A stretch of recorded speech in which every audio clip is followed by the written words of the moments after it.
ओम नमः शिवाय दोस्तों, स्वागत है आपका मास्टर वर्ल्ड चैनल पे, जहाँ मैं फिर से हाजिर हूँ रुक्मणी पब्लिकेशन बुक के एनसीईआरटी में एससीईआरटी क्लास 6 से लेकर क्लास 12 तक के इतिहास। ठीक है, आज के वीडियो में मैं प्राचीन भारत का इतिहास को कवर करूँगी इस बुक के माध्यम से। ठीक है, चलिए स्टार्ट करते हैं।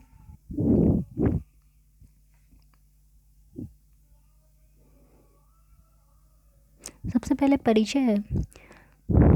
इतिहास को सामाजिक विज्ञान का हिस्सा माना जाता है। ठीक है, इतिहास को सामाजिक विज्ञान का हिस्सा माना जाता है। समाज विज्ञान हमें अपनी सामाजिक दुनिया की कार्य प्रणाली को समझने में मदद करता है। इतिहास बताता है कि आज की दुनिया कैसे विकसित हुई है, या हमें वर्तमान के अतीत के बारे में बताता है। इतिहास एक रोमांचक यात्रा है। यह यात्रा हमें समय और संसार के आर पार ले जाती है। इतिहास सिर्फ कल के बारे में नहीं, यह आज के बारे में भी है। इतिहास के अध्ययन में हमें लंबे समय अंतराल में धीमे धीमे होने वाले परिवर्तन का असर देखने को मिलता है। हम यह भी समझ पाते हैं कि आधुनिक दुनिया अनेक सदियों से हो रहे बदलावों का परिणाम है। उपमहाद्वीप के सबसे समृद्ध ग्रंथों में से एक महाभारत का विश्लेषण करते हुए हम अपना ध्यान एक ऐसे विशाल महाकाव्य पर केंद्रित कर रहे हैं जो अपने वर्तमान रूप में 1,00,000 श्लोकों से अधिक है और विभिन्न सामाजिक श्रेणियों में व परिस्थितियों का लेखा जोखा है। इस ग्रंथ की रचना 1,000 वर्ष तक होती रही है, लगभग 500 ईस्वी पूर्व से। ठीक है, 1919 में प्रसिद्ध संस्कृत विद्वान V.S. कथांकर के नेतृत्व में एक अत्यंत महत्वाकांक्षी परियोजना की शुरुआत हुई।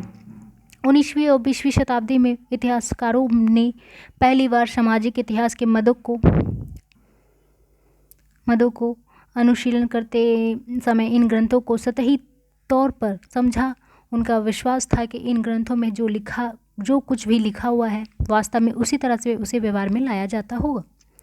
सबसे पहला टॉपिक है इसमें सिक्का स्रोत के रूप में कैसे काम कर रहा था। चलिए देखते हैं। चांदी और तांबे के आहत सिक्के 6वीं शताब्दी सबसे पहले ढाले गए थे और प्रयोग में लाए थे।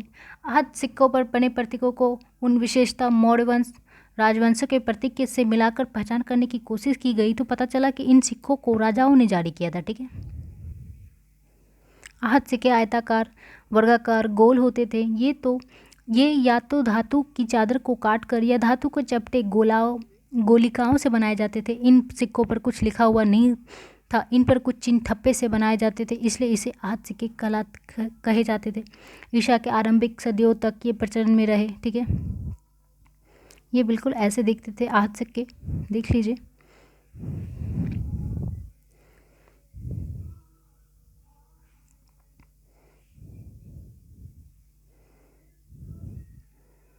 सोने के सबसे भव्य सिक्कों में से कुछ गुप्त शासकों ने जारी किए।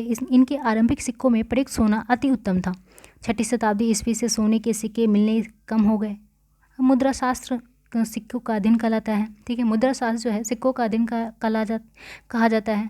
नुमिस्मेटिक्स, ठीक है, इंग्लिश में इसे नुमिस्मेटिक कहते हैं। अब लिपि एवं भाषा के बारे में देख लेते हैं। आधुनिक भारतीय भाषाओं में प्रयुक्त लगभग सभी लिपियों का मूल ब्राह्मी लिपि है। ब्राह्मी लिपि का प्रयोग अशोक के अभिलेखों में किया गया है। 18वीं सदी से यूरोपीय विद्वानों ने भारतीय पंडितों की सहायता से आधुनिक बंगाली और देवनागरी लिपि में कई पांडुलिपियों का अध्ययन शुरू किया और उनके अक्षरों की प्राचीन अक्षरों के नमूने से तुलना शुरू की। आरंभिक अभिलेखों का अध्ययन करने वाले विद्वान ने कई बार यह अनुमान लगाया कि ये संस्कृत में लिखे हैं, जबकि प्राचीनतम अभिलेख वस्तुतः प्राकृत में थे। कई दशकों बाद अभिलेख वैज्ञानिकों के अथक परिश्रम के बाद जेम्स प्रिंसेप ने अशोककालीन शिलालेख को 1837 में पढ़ने में सफलता पाई थी। ठीक है, और सबसे पहले जो अशोक के शिलालेख को पढ़ा था इसी जेम्स प्रिंसेप ने पढ़ा था। ठीक है, ये भी इंपॉर्टेंट क्वेश्चन है, ध्यान रखिएगा। बौद्ध यात्री फाइशियन ने करीब 1600 साल पहले भारत आया था। ठीक है, हेनसांग जो है करीब 1400 साल पहले भारत आया और उसके करीब 50 साल बाद इत्सिंग भारत आया। फाइयान व्यापारी जहाज से चीन लौटने हेतु बंगाल से यात्रा शुरू की। श्वेन त्सांग भूमार्ग उत्तर पश्चिम और मध्य एशिया होकर चीन वापस लौटा। इसने सोने, चांदी, चंदन की लकड़ी की बनी बुद्ध की मूर्तियाँ तथा 600 से भी अधिक ज़्यादा पांडुलिपियाँ एकत्र की थी। इन्हें वह 20 घोड़ों पर लाद कर ले गया। पुराण क्या है? पुराण का शाब्दिक अर्थ होता है प्राचीन या पुराण। ठीक है, पुराणों में विष्णु, शिव, दुर्गा, पार्वती जैसी देवी देवताओं से जुड़ी कहानियाँ हैं। ठीक है, पुराणों की संख्या 18 है। ध्यान रखिए, पुराणों की संख्या 18 है। पुराणों और महाभारत की रचना व्यास ऋषि ने किया था। महाभारत में ही भगवद गीता भी है। रामायण की कथा कौशल के राजकुमार राम के बारे में है। संस्कृत रामायण के लेखक वाल्मीकि माने जाते हैं। राजा और बंदर कहानी का चित्र मध्य भारत में भरहुत स्तूप से मिले एक पत्थर पर उकेरे गए चित्र में दिखाया गया है। ठीक है, हमारा जो पहला अध्याय है क्या, कब और कहाँ कैसे, ठीक है, इसके बारे में चर्चा करते हैं।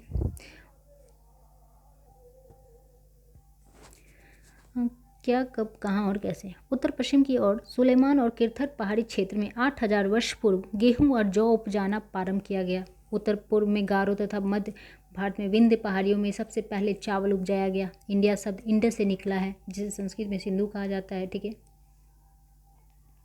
ईरानियों और यूनानियों के ने सिंधु को हिंदोस और अथवा इंदोस और इसी नदी के नाम पर स्थित भूमि को इंडिया कहा। उत्तर पश्चिम में रहने वाले लोगों के एक समूह के लिए भरत नाम का प्रयोग ऋग्वेद में भी किया गया है। हाथों से लिखी पुस्तकें पांडुलिपि कहलाती है। भुर्ज जो होता है पेड़ की छाल से संबंधित है। भुर्ज पेड़ की छाल से लिखी गई थी। ठीक है, कंधार से प्राप्त अभिलेख 2250 वर्ष पुराना है। यूनानी और वह अरमाइक लिपि में है। कंधार से प्राप्त अभिलेख जो है यूनानी और अरमाइक लिपि में है। इतिहासकार किसे कहते हैं? जो अतीत का अध्ययन करते हैं उसे इतिहासकार कहते हैं। ठीक है, बीसी बिफोर क्राइस्ट ईसा पूर्व होता है। ठीक है, एडी एनो डोमिनी ईसा मसीह के जन्म के वर्ष। अज्ञात लिपि को जानने की कहानी मिस्र उत्तरी अफ्रीका से मिलती है। मिस्र के उत्तरी तट पर रोशेटा नामक कस्बा है। यहाँ राजा और रानियों के नाम एक छोटे से फ्रेम में दिखाए गए। इसे कारतूस कहा जाता है। सिंधु सभ्यता का प्रथम नगर 4400 वर्ष पूर्व अस्तित्व में आया। दक्षिण एशिया भारत, पाकिस्तान, बांग्लादेश, नेपाल, भूटान, श्रीलंका को उप महाद्वीप कहा जाता है। गंगा के दक्षिण में गंगा तथा सोन नदी के आसपास का क्षेत्र प्राचीन काल में मगध के नाम से जाना जाता है। ठीक है,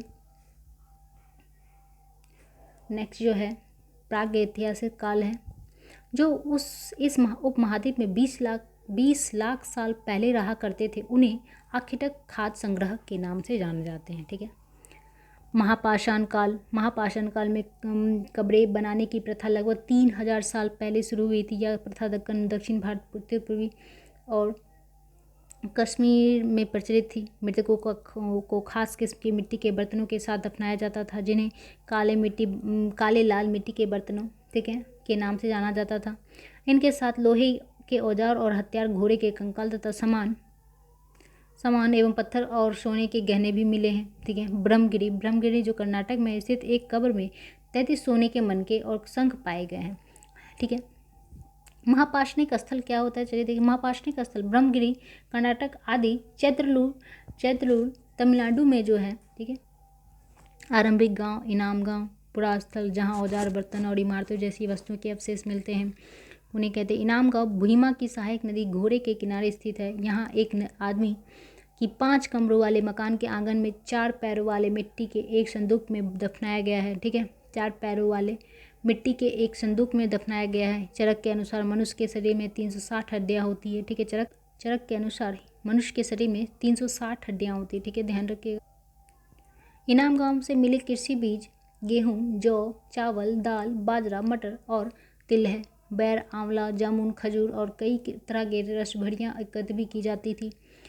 फर्स्ट है पुरापाषाण काल 20 लाख वर्ष पहले से लगभग 12,000 वर्ष पहले। ठीक है, पुरापाषाण काल का जो तिथि है 20 लाख वर्ष पहले से लगभग 12,000 वर्ष पहले। ठीक है, पुरा मतलब प्राचीन होता है। पुरा मतलब प्राचीन, पाषाण मतलब पत्थर और काल मतलब समय। मानव इतिहास की 99% कहानी इसी काल में घटित हुई है। पुरापाषाण काल में ही मानव इतिहास की 99% जो है कहानी इसी काल में घटित हुई। पुरापाषाणिक स्थल भीमबेटका है, हुसंगी है जो कर्नाटक में है, कर्नूल गुफा है। ठीक है।